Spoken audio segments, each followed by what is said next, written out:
안녕하세요. 친환경 신재생 에너지 연구를 하고 있는 디지스트 에너지 공학 전공의 인수일입니다. 반갑습니다.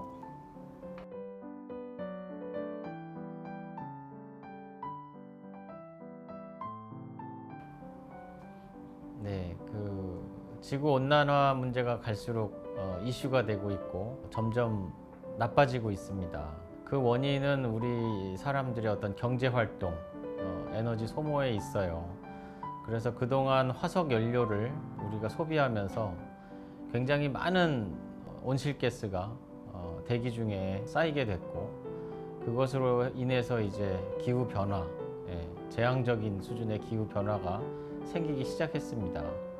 산업혁명 이후에 1.5도 이상 온도가 올라갈 경우에 우리가 치러야 하는 대가가 너무 크기 때문에 우리가 이제 전 지구적인 온도의 변화가 1.5도 이상 올라가면 안 된다는 국가 간 협약에 이르렀습니다.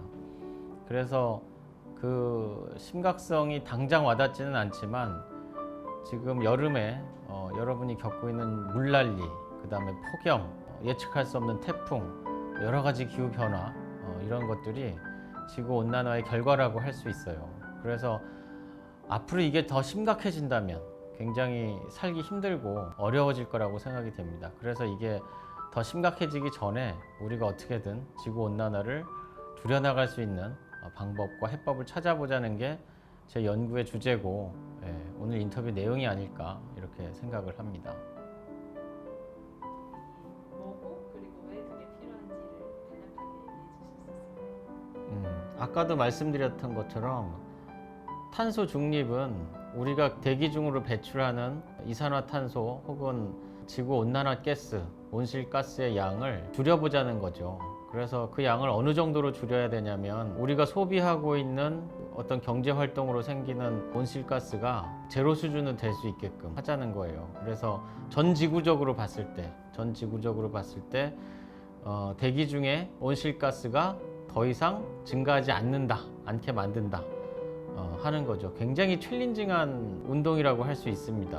그걸 위해서는 정말 전 지구적인 국가 간의 협력과 노력과 동의 없이는 이루어질 수 없다고 봐요. 그리고 무엇보다도 중요한 건 과학기술의 발전인데, 당장은 쉽지 않겠지만 우리가 대체 에너지를 개발하고 또 에너지를 아끼고 소비를 줄여나가면 짧은 시일 안에 탄소 중립이라는 목표를 이룰 수 있을 거라고 생각하고, 반드시 이뤄야만 해요. 그리고 탄소 중립이 달성이 되면 탄소 감축으로 이어지는 생각과 실천의 변화가 뒤따라야 우리가 기후 대재앙으로부터 미래를 안전하게 지킬 수 있고 보장할 수 있다고 생각을 할 수 있습니다. 우리는 어떤 태도를 가져야 할지 얘기해 주실 수 있나요? 이공계 학생들의 가장 큰 장점은 수학 과학 교육을 통해서 합리적이고 이성적으로 생각하고 그 문제에 접근한다는 데 있어요. 그러니까 기후 변화는 어쩌면 처음에는 그것이 음모론 가까웠을 수도 있는데, 과학자들의 오랜 동안의 데이터의 축적과 노력에 의해서 음모가 아니라 현실화되어 있는 거고, 그리고 정말 가까운 미래에 닥칠 수 있는 굉장히 큰 환경의 변화 때문에 인류가 어려움을 겪을 거라는 합리적인 결론에 도달하는 거예요. 그러면 우리 과학기술을 공부하고 있는 학생들은 앞으로 해야 할 연구의 방향은 이런 거죠. 스마트 팩토리를 만들어서 에너지 소비를 줄인다거나, 아니면 대체 에너지를 활용할 수 있도록 다양한 신재생 에너지뿐만 아니라 원자력 에너지를 포함해서 여러 가지 에너지 소스가 석유 혹은 온실가스를 배출하는 경제 활동을 줄여나갈 수 있도록 하는 기술 개발을 하는 게 굉장히 미래 우리 공학도, 이공계 공학도 학생들의 계획이어야 된다고 생각을 해요. 굉장히 어려워요. 굉장히 어려운데, 그렇지 않고 문제 해결을 우리가 조금 등한시하면 참 감당하기 힘들 정도의 변화가 오고 힘들어진다. 그런 차원에서는 우리가 좀 합리적인 소비 생활과 합리적이고 이성적인 어떤 접근으로 학업의 의무감을 가지고, 지금까지 지구 환경을 망쳐온 주체가 인간의 어떤 경제 활동, 소비 활동이기 때문에 과학자로서 어떤 사명감을 가지고 공부를 해야 되지 않나 이렇게 생각하고 있습니다. 마지막으로 과학계에서는 설명해 주실 수 있나요?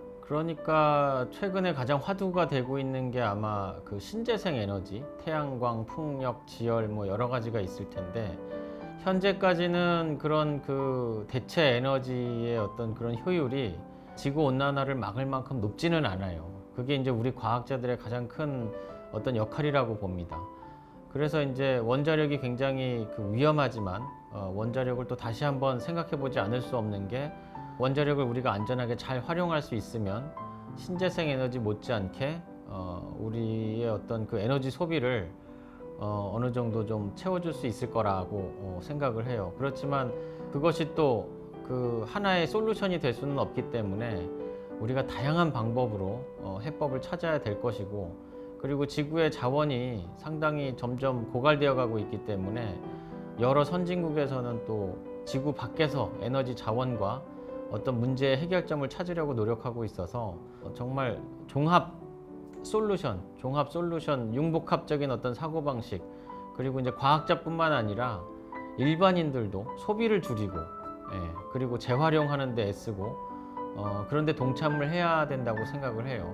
그런 뭐 뉴스에서 흔하게 나오는 많은 기술들이 지구 온난화를 조금이라도 줄이는 쪽으로 전기 자동차라든가 뭐 이런 것들에 대한 노력이 이루어지고 있습니다. 그래서 당장 배부를 수는 없겠지만 그러한 노력이 성과를 거둘 것이라는 믿음과 희망을 가지고 있으면 될 것 같아요.